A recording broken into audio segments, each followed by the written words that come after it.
네. 오늘 수요기도에 오신 모든 성도 여러분 환영합니다. 우리는 오늘은 너와 나의 연결고리라는 제목으로 함께 말씀을 살펴보려고 합니다. 이 너와 나의 연결고리라는 이 제목은 한 노래의 제목에서 제가 따온 겁니다. 지금은 잘 모르실 수도 있는데 대략 한 10년 전쯤 2010년대에 한때 이 우리나라 대중문화에 힙합이 가장 잘 나갈 때가 있었습니다. 그때 TV를 틀면 음악 프로그램이나 경연 프로그램들 대부분 지금은 트로트나 많이 있지만 그때는 다 힙합에 관련된 것들이 엄청 많았습니다. 젊은 세대뿐만 아니라 힙합의 민족이라고 해서 나이 있는 할머니 배우들도 그 힙합 프로그램에 나와서 힙합을 배우고 공연을 하고 그 정도로 대중이 힙합에 관심이 많았어요. 그때 유행한 노래 중에 하나가 이 너와 나의 연결고리라는 제목을 가진 이 노래였습니다. 이 노래의 후렴구가 너와 나의 연결고리 곱하기 8 이렇게 그냥 후렴이 이 단 8글자를 8번 반복하는 겁니다. 대체 이게 무슨 노래길래 이것만으로 우리에게 인기를 얻게 되었을까요? 그때 당시였겠지만 이 연결고리, 너와 나를 이어주는 연결고리라는 것이 우리들에게 있어서 참으로 중요한 단어가 아니었나, 우리가 사람들과의 관계 속에서 아주 중요한 포인트가 아니었나 싶은 마음입니다. 특별히 연결고리라고 하는 것은 우리 안에 있는 유대감, 어떤 관계성, 신뢰 이런 것들을 보여주는 어떤 단어고 그것들의 어떤 존재라고 할 수 있을 겁니다. 그래서 우리는 이런 연결고리를 자꾸 만듭니다. 나와 가까우면 가까울수록. 그래서 이 연결고리가 끊어지지 않을 수 있도록 서로 노력하기도 하고 애쓰기도 합니다. 특별히 그렇다 보니까 이 연결고리가 사라지는 것, 이 관계의 단절, 이 유대감이 끊어지는 것에 대해서 우리 모든 인간들은 두려움과 걱정을 가지기도 하죠. 20대 청년들, 특별히 이 남자 청년들이 군대를 가기 싫어하는 가장 큰 이유는 군대가 힘들어서라기보다는 세상과의 단절 때문이라고 합니다. 마치 세상과 나의 이 관계가 끊어져서 뭔가 동떨어진 그 세계 속에 살아남아야 한다는 그 두려움과 걱정이 더 큰 것이죠.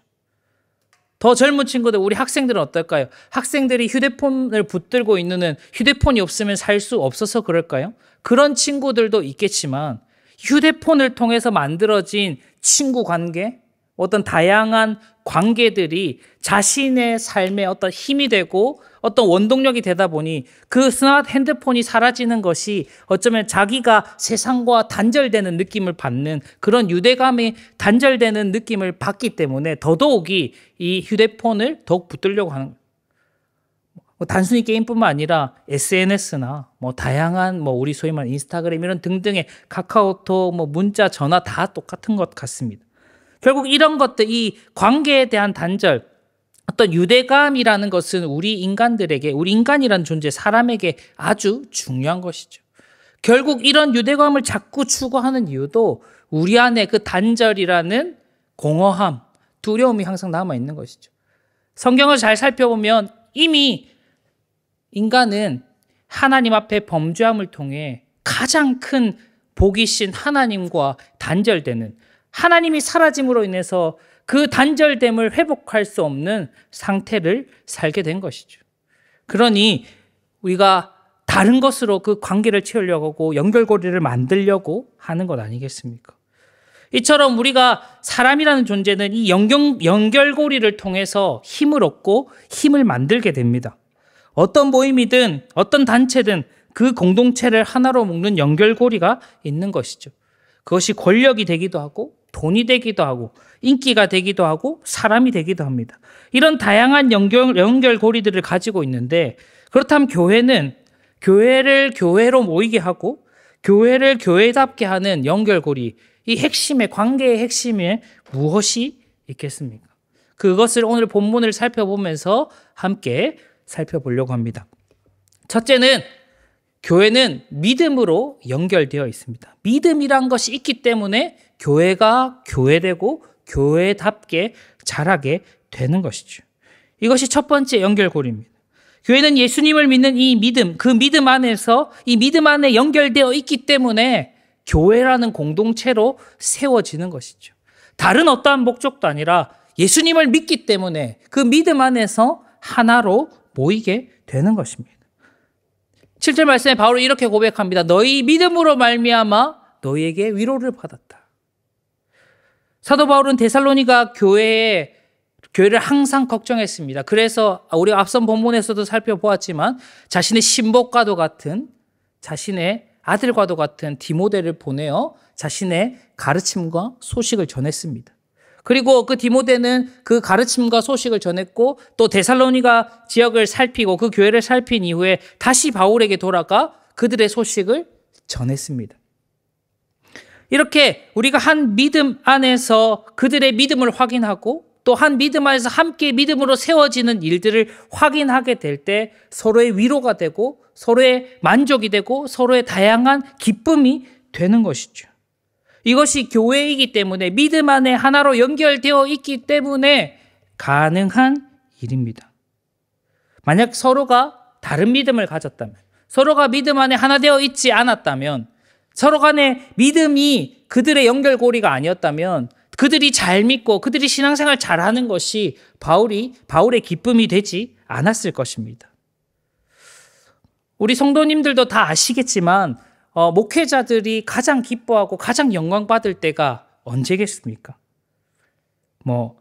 교회가 부흥해서 몇천 명 모일 때, 아니면 교회 재정이 아주 많이 늘어나서 사례가 늘어날 때, 아니면 수많은 사람들이 존경한다고 인사하고 악수하고 선물 공세를 할 때, 그럴 때 목회자들이 가장 기뻐하고 영광스럽게 여기겠습니까?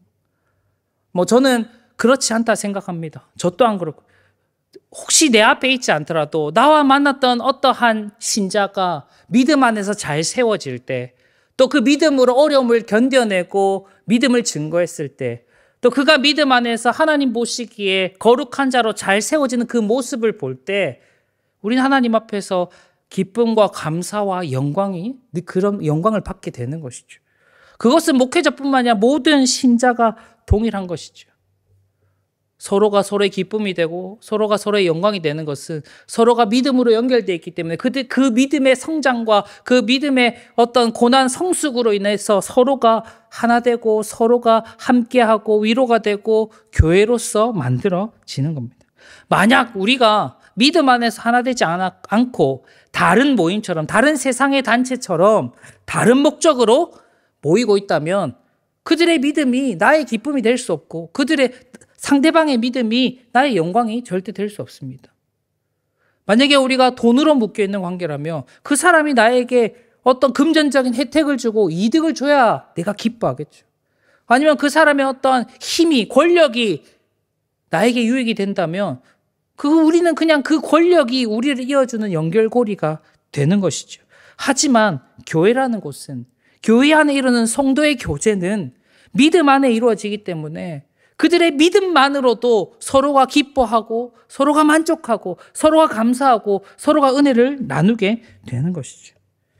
결국 교회라는 것은 이 믿음 하나 때문에 하나로 세워지고 믿음이 교회의 가장 큰 연결고리라는 것이죠. 바울은 더 나아가 이렇게 얘기합니다. 너희가 주 안에서 굳게 선즉 이제는 우리가 살리라. 바울은 그들의 소식을 듣고 이제야 마음이 평안. 이제 좀 살겠다. 이렇게 말하는 거죠. 내가 그동안 너희를 데살로니가 교회를 너무나도 걱정하고 너희를 위해서 너무나도 기도하고 항상 마음 졸이면서 있었는데 내가 디모데의 소식을 듣고 나니 이제야 좀 마음이 편해졌다. 이제야 마음이 평안해졌다. 이렇게 이야기하고 있는 겁니다. 우리가 믿음 안에 하나이기 때문에 다른 어떠한 것도 중요하겠지만 그들이 믿음이 잘 세워진 것만으로 내 마음이 평안해지고 내 마음이 감사해지고 내 마음이 위로를 얻는 것, 그것이 교회의 모습이고 교회가 믿음으로 연결되어져 있다는 증거인 것이죠. 결국 예수님을 믿는 믿음이 우리의 연결고리입니다. 이 믿음이 굳건하여질수록 우리의 연결고리가 더욱 단단해지고 더욱 끈끈해지는 것, 그것이 이 믿음의 힘입니다. 예수님 안에서 함께 믿음으로 세워질 때, 그리고 그때 우리는 함께 교회다움으로, 교회로 세워지게 될 것입니다. 그렇게 서로의 위로가 되고 서로를 사랑할 수 있게 되는 것입니다. 이것이 교회의 모습이다. 그런데 이것이 그냥 우리가 믿기 때문에 어떠한 특정한 나의 목적을 따라서 모인 것이 아니라, 성경은 많은 구절에서 이 모임이 우리를 믿게 하시니까 우리가 함께 교회로 모인 것이 하나님의 부르심이고 하나님의 뜻하심이다 이야기합니다. 특별히 에베소서 4장 3절에 이렇게 고백합니다. 함께 읽겠습니다. 시작.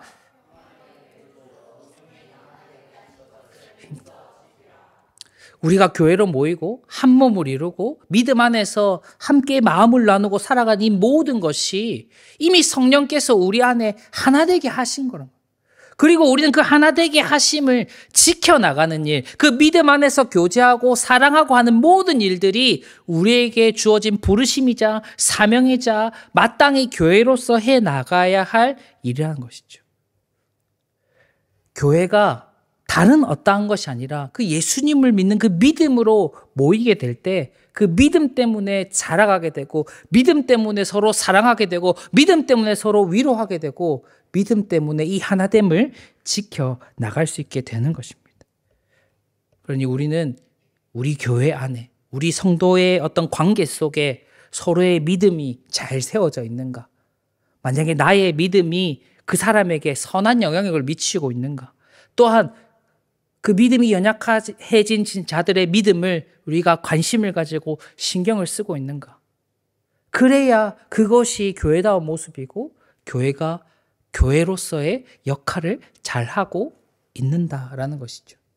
단순히 자리에 잘 참석하는 것이 이 하나 되게 하신 것을 지켜나가는 것이 아니라 그 이상으로 우리가 서로의 믿음이 잘 성장할 수 있도록 걱정하고 위로하고 격려하고 사랑하는 그 일들을 우리가 더욱 힘써 행할 때 우리가 더욱 교회다운 교회, 그런 기쁨 교회로 나가게 될 줄 믿습니다.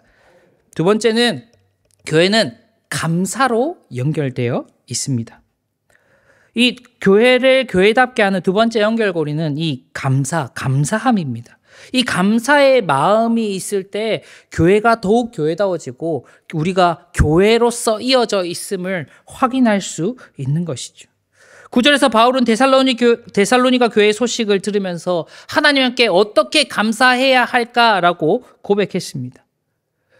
그러니까 사도 바울은 이 데살로니가 교회의 많은 소식들을 듣게 되었고 그 소식을 들으면서 하나님 앞에 감사할 수밖에 없고 하나님 앞에 어떻게 감사해 드려야 할지 고민했고 그렇게 고백한 것이죠.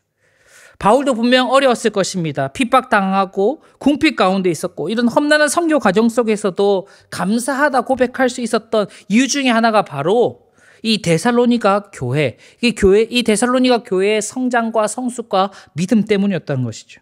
여전히 그들이 믿음을 잘 붙들고 있다. 그들이 서로 사랑하면서 교회다움을 지켜나가고 있다. 그들이 고난 가운데서도 꺾이지 않고 신실하고 거룩하게 살아가고 있다. 그 소식만으로도 그는 감사할 것이 넘쳐나 하나님 앞에 어떻게 감사드려야 할지 모르겠다라고 이야기하게 된 것이죠.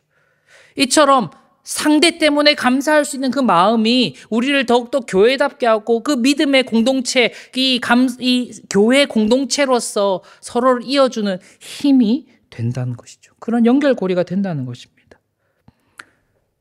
세상은 부러워하고 시기하고 박수는 쳐주지만 감사하지는 못합니다.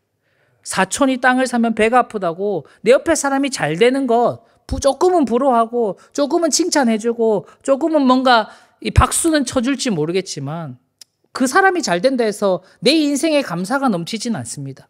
하지만 교회는 참으로 독특하게도 내가 잘 되지 않아도 다른 이가 하나님의 은혜를 누리는 것 그것만으로도 참 감사하다 고백할 수 있는 그런 공동체, 그런 것이 교회 아니겠습니까? 우리가 감사함으로 이어져 있기 때문에 그 감사의 제목이 서로에게 있기 때문에 우리가 그 믿음 안에서 교회다움을 지켜나가는 것이고 교회로 살아갈 수 있게 되는 것입니다. 하지만 그 모든 것을 감사의 제목으로 받는다는 것은 쉬운 일이 아닙니다. 하지만 디모데전서 4장 4절에는 감사함으로 받으면 버릴 것이 없나니 하나님이 지으신 것이라며 하나님께서 우리에게 주신 것이라며 하나님께서 우리에게 허락하신 그것이라면 우리가 감사함으로 받으면 버릴 것이 없다라고 사도 바울은 디모데에게 이야기했습니다. 이게 무슨 말이냐? 분명 우리 마음에 들지 않은 일들 있을 수 있습니다. 내 입에서 감사의 제목으로 표현되지 않는 말들 있을 수 있습니다. 그리고 내 삶에 유익되지 않는 일들 있을 수 있습니다. 그리고 세상은 이것이 좋지 않다 말하고 나쁘다 말하는 것 있을 수 있습니다. 하지만 하나님께서 우리에게 지으시고 허락하신 그 일이라면 그 어떤 것이라면 우리가 하나님 앞에 감사함으로 받으면 버릴 것이 없다. 그것은 단순히 어떤 특정한 요소나 존재나 어떤 일들뿐만 아니라 우리 교회 공동체도 마찬가지라는 것이죠. 우리 공동체가 서로를 감사함으로 여기고 서로가 존재하는 그 존재만으로 감사하고 기뻐하면 그것만이 교회를 교회답게 하는 힘이 없다라는 것입니다. 누군가는 당연할 수 있는 일이지만 우리 교회는 감사할 수 있는 일이 되어야 합니다. 어디선가 이런 글을 본 적도 있고 저에게도 저도 지나가다가 이런 말을 들은 적이 있는데 제가 막 이제 이야기를 막 하다가 뭐 이렇게 문자를 막 보내면서 마지막에 감사합니다를 붙이니까 누군가 옆에서 이렇게 아니 감사한 일도 아닌데 왜 감사합니다라고 붙이냐. 뭐 예를 들어서 뭐 누군가에게 내용을 전달하거나 뭐 아니면 뭐 직장 상사에게 뭐 보고를 한다거나 아니면 뭐 아니면 식당에서 누군가에게 서비스를 받았을 때 그냥 돈 주고 서비스 받는데 왜 감사하다 얘기하냐. 뭐 그런 어떤 이런 맥락 속에서 그냥 그 모든 것이 나에게 쉬이 허락된 것이 아니고 이렇게 할 수 있는 것도 감사한 일이고 그 감사하다라는 말 자체가 우리의 관계를 이어주고 더욱더 뭐 조금 더 의미 있고 기쁘고 만들어주니 분명 좋은 일인데 굳이 하지 않을 이유도 없지 않냐라고 저는 그런 식으로 얘기를 했었는데 그렇게 생각하지 않는 사람들도 있더라고요. 너무 당연하게. 돈 주고 서비스 받는 거 당연하다. 그 업무적인 일에 감사할 필요가 없다. 그건 당연한 일이니까. 하지만 교회는 그렇지 않다는 것이죠. 그냥 그 사람의 존재가 세상에서는 그냥 그 사람은 그 사람일 뿐이지만 내 옆에 앉아있는 그 사람이 나와 함께 신앙생활 한다는 것 그 자체만으로도 하나님 앞에 감사한 일. 그리고 우리가 함께 이 한자리 모여서 말씀을 듣는 것만으로도 하나님 앞에 감사한 일. 그 감사로 이어져 있기 때문에 교회가 더욱 교회다워질 수 있는 것이죠. 단순히 좋은 일뿐만 아니라 반대로 얘기해 볼까요? 하고 싶은 일들이 세상에 얼마나 많습니까? 특별히 교회 안에도 없지 않습니다. 나와 성격이 맞지 않는 사람, 뭔가 행동이 튀어서 용납되지 않는 사람들, 우리 교회에 나 그 사람만 없었으면 너무 좋겠는데 하는 사람들 없을 수 없습니다. 사람이 성격이 다르고 자라온 환경이 다르고 그 배경이 다 다르기 때문에. 그런데 교회는 그런 사람들조차도 하나님께서 나에게 붙여주신 사람이기에 서로가 감사의 제목이 될 수 있을 때 진짜 교회로 세워지는 것이죠. 서로가 서로의 감사의 제목이 되는. 혹시 그 사람이 나와 좀 불편한 사람일지라도 하나님께서 이 불편한 사람을 나에게 허락하신 이유가 있을 것이고 그 이유 때문에 나는 감사하다. 라고 우리가 그 연결고리를 이어져 갈 때 진짜 그 교회는 어떤 교회보다 끈끈하고 단단한 교회로 자라갈 수 있는 것이죠. 나의 마음에 좋은 것만 있으면 누구나 잘할 수 있지만 하지만 현실이 그렇지 않지 않습니까? 불평이 있고 불만이 있고 어떤 불편함이 있을 때 그조차도 하나님 안에서 감사함으로 받을 수 있는 그런 공동체가 될 때 그리고 서로가 서로의 어떠함들이 감사함으로 여겨질 때 우리가 더욱 교회다운 공동체로 더욱 하나님 앞에 바로 선 신자로 세워지게 될 것입니다. 그래서 저는 간절히 바라건대 우리가 함께하는 이 모든 순간이 그리고 우리가 함께하는 이 기쁜 교회의 모든 식구들이 모든 가족들이 다 하나하나 감사의 제목들이 되었으면 좋겠습니다. 그 사람이 조금 불평을 해도 그런 사람들이 있어서 우리가 한 번 더 생각해 볼 수 있어서 감사하다. 다양하게 감사의 제목을 만들 수 있지 않겠습니까? 한때 분당 우리 교회에서 전 교인이 캠페인을 한 적이 있습니다. 감사일기라는 캠페인. 감사를 잃은 사람들에게 하루 동안 감사한 일이 무엇이 있었는지 한번 기록해보자라고 하면서. 그래서 우리가 그런 걸 다 매일매일 하는 거 쉽지 않겠지만 그래도 매일 감사할 수 있는 제목을 찾아보는 것처럼 우리도 한번 그런 나 스스로도 한번 그런 기회들이 우리 성도님들 가운데도 있었으면 좋겠습니다.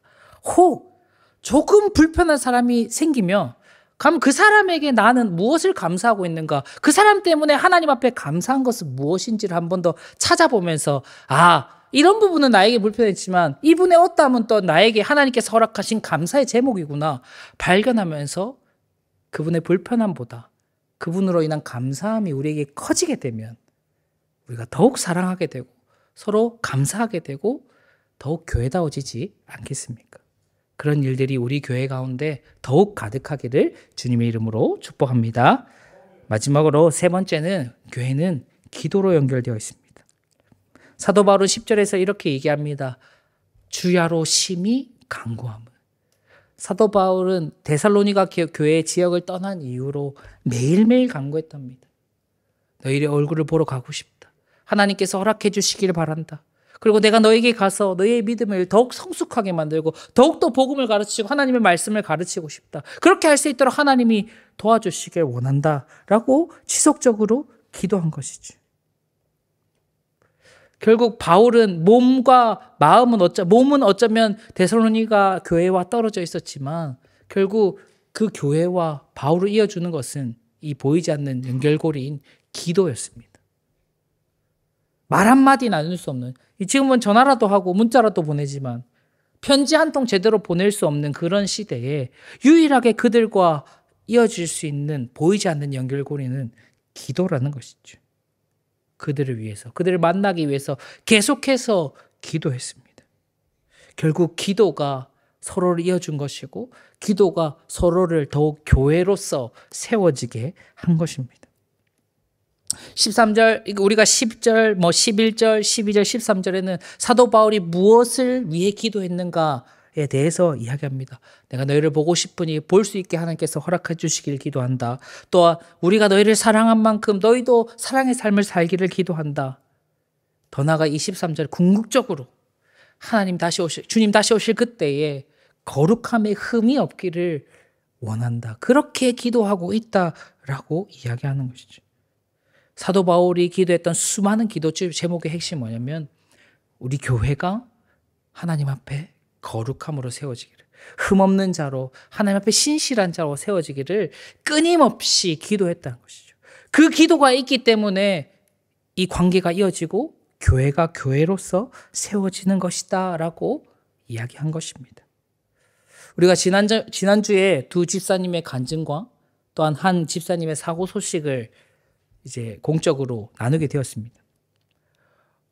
힘든 시간을 지나왔고 고민과 걱정 속에서 기도 부탁을 했고 기도에 응답받는 그 은혜들을 누렸다라고 간증을 드리게 됐고 아직까지 병원에 계시지만 그 모든 치료의 순간순간 하나님께서 특별히 우리의 기도에 응답하시고 역사하셨다는 것을 분명히 느낄 수 있는 시간이었다 생각이 듭니다.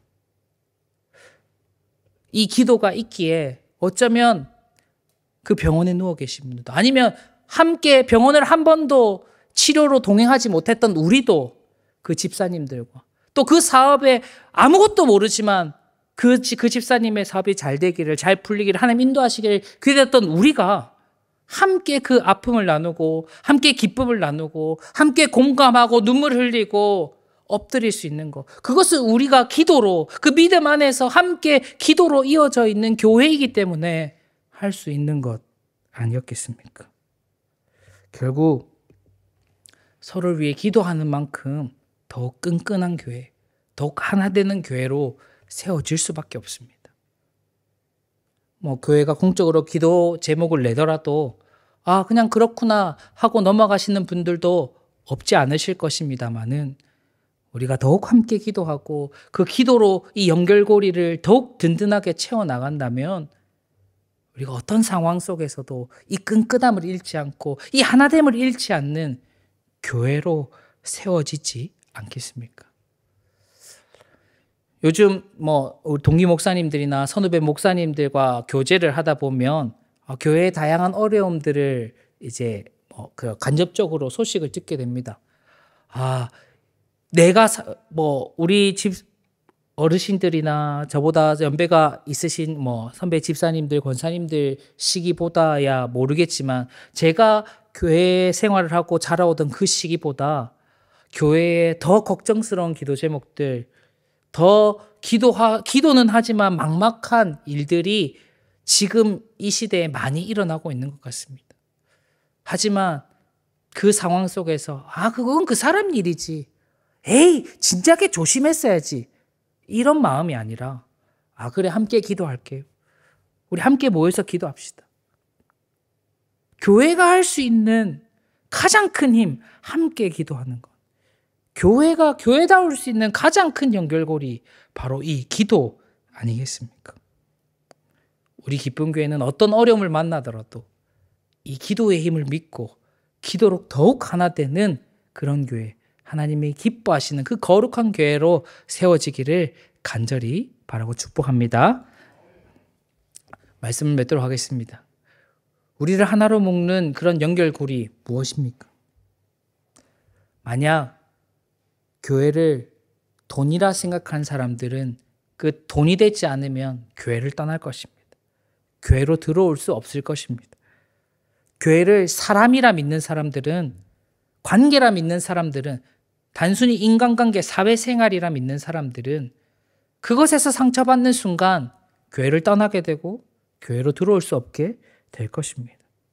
하지만 우리 안에 그 연결고리, 교회를 교회답게 하는 연결고리가 예수님을 믿는 믿음이라는 사실을 아는 사람은, 우리 안에 감사가, 서로에게 감사하는 그 마음이라는 사실을 아는 사람은, 함께 기도할 수 있는 힘, 그것임을 아는 사람은 어떤 어려움 속에서도 믿음 때문에, 그 감사함 때문에, 그 기도의 힘 때문에 넘어지지 않고 교회로 살아갈 수 있지 않겠습니까?